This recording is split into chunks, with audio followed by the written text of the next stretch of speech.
안녕하세요. 4월 27일 목요일 날마다 주께로 큐티 가이드 시작하겠습니다.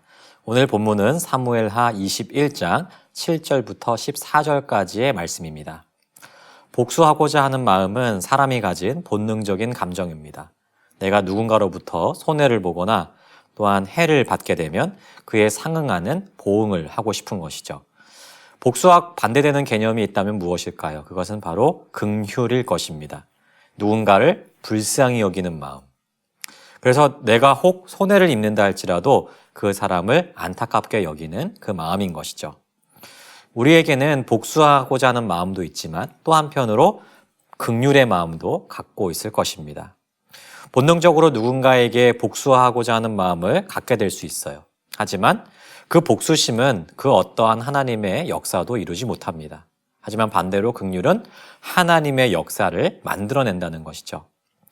이스라엘에 큰 기근이 들었습니다. 기근의 이유는 사울의 죄 때문이었죠.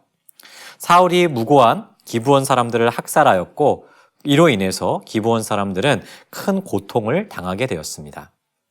여전히 해결되지 못한 이 사울의 죄가로 인해서 이스라엘에는 큰 기근이 들게 되었고 그 결과 다윗은 기브온 사람들의 요구대로 사울의 자손 7명을 내어주게 됩니다. 하지만 이 상황 속에서도 목숨을 건진 사람이 있죠. 바로 무비보셋이었습니다. 자, 관찰 질문 1번입니다. 다윗이 사울의 손자 요나단의 아들 무비보셋을 아낀 이유가 무엇입니까? 다윗이 무비보셋을 아끼고 기브온 사람들에게 그 사람을 내어주지 않았던 이유는 요나단과 맺은 언약 때문이었죠. 다윗과 요나단은 서로 깊은 우애를 가지고 있었던 친구였습니다. 다윗은 무비보셋이 요나단의 아들이라는 사실을 알고 있는 이상 그를 죽도록 내버려 둘 수는 없었습니다. 그렇기 때문에 무비보셋은 이 위험한 상황 속에서도 보호를 받을 수 있었던 것이죠. 하지만 다른 7명의 사람들은 목숨을 부지할 수가 없었어요. 기브온 사람들은 그들을 목매달아 죽였고 또한 그대로 매달아 두었습니다. 밤낮으로 시신이 매달려 있으면 어떤 일이 벌어질까요? 들짐승들이 그 시신을 훼손하게 되겠죠. 하지만 이를 막기 위해서 한 여인이 이 시신들을 돌보게 됩니다. 관찰 질문 2번입니다. 시신들이 훼손되지 않도록 돌본 사람은 누구입니까? 누구죠? 네, 바로 사울의 첩이었던 리스바였습니다. 그녀는 이 일로 인해서 자녀와 조카들을 잃었어요. 자기 혈육이 죽임을 당한 이 일 때문에라도 마음이 무너지잖아요. 그죠? 하지만 그 시신이 들짐승에 의해서 훼손되는 건 역시도 매우 고통스러운 일이었을 것입니다. 그래서 그녀는 계속 시신 곁에 머무르면서 죽은 이들을 보호하죠. 학자들에 의하면 이 기간이 짧게는 한 달, 길게는 6개월 정도의 긴 시간이었을 것이라고 이야기를 합니다. 이 사실이 다윗에게 알려지죠. 다윗은 그녀의 사정을 딱하게 여겼는지 곧 그 시신들을 수습하게 합니다. 그리고 사울과 요나단의 유고를 길르앗 야베스 사람들로부터 수습하여서 그의 아버지 기스의 묘에 안장을 하게 되죠. 그러자 어떤 일이 벌어지게 됩니까? 자, 관찰 질문 3번입니다. 하나님이 그 땅을 위한 기도를 들으신 때는 언제입니까? 다윗이 시신을 수습하여 장사를 지낸 그때 기근이 멈추게 되었죠. 여러분, 이 사건이 의미하는 바가 무엇입니까? 기브온 사람들이 그들의 원한을 갚는 그 순간까지는 계속해서 기근이 계속되었어요. 하지만 다윗이 긍휼을 베풀어서 시신을 거두고 장사를 지내는 그 순간 기근이 멈추게 되었습니다. 여러분, 오늘의 말씀을 통해서 우리가 깨닫게 되는 것은 무엇일까요? 먼저는 기근이 멈추었던 이 원인에 대해서 한번 좀 생각해 봤으면 좋겠습니다.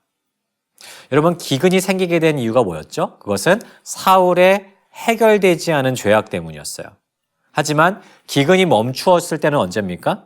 다윗이 기브온 주민들의 원수를 갚아주었을 때였나요? 그렇지 않더라는 거죠. 기브온 사람들이 사울의 자손들을 죽이고 그 시신을 계속 매달아 두었음에도 불구하고 기근은 계속되었습니다. 하지만 다윗이 가족의 죽음을 슬퍼하면서 그 시신이 훼손되지 않도록 몇 달이고 지키고 있었던 리스바의 이야기를 듣고 그 시신과 함께 사울과 요나단의 시신까지 수습하여 장사를 지내준 그때 기근이 그치게 되었죠. 결국 하나님의 역사는 억울한 원한을 다 갚았을 때 이루어지는 것이 아니었다는 것입니다. 그 가운데서도 긍휼을 베푼 그 순간에 하나님의 역사는 이루어졌다는 것이죠. 마찬가지입니다.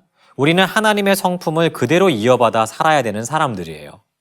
그렇기 때문에 우리는 하나님을 닮아서 죄를 미워해야 됩니다. 하나님은 사울의 죄를 미워하셔서 이스라엘의 기근을 허락하셨죠. 그리고 그 가정 가운데서 기브온 사람들이 자신들의 원한도 갚을 수가 있었습니다. 이는 하나님의 공의의 성품을 설명하는 구절이죠. 하나님은 공의로우신 분이시기 때문에 반드시 죄과를 물으시고 그 죄에 대해서 심판하는 분이세요. 하지만 또한 어떻습니까? 그 공의를 지키는 것만으로 모든 것이 끝났다라고 보시지 않는다는 것이죠. 다윗이 긍휼을 베풀어서 사울과 요나단의 시신까지 모두 거두어서 장례를 치른 그 순간 모든 일을 끝내시게 됩니다. 즉 하나님은 정의를 이루는 그 순간에도 긍휼이 베풀어지기를 원하신다는 것이에요. 우리의 삶에도 이러한 하나님의 성품이 발현되었으면 좋겠습니다. 하나님의 뜻대로 모든 죄악들을 미워하고 공의를 실천하지만 그럼에도 불구하고 이 죄과에 대해서 가슴 아파하고 또한 너그러이 긍휼과 자비를 베풀어 줄 수 있는 그 마음.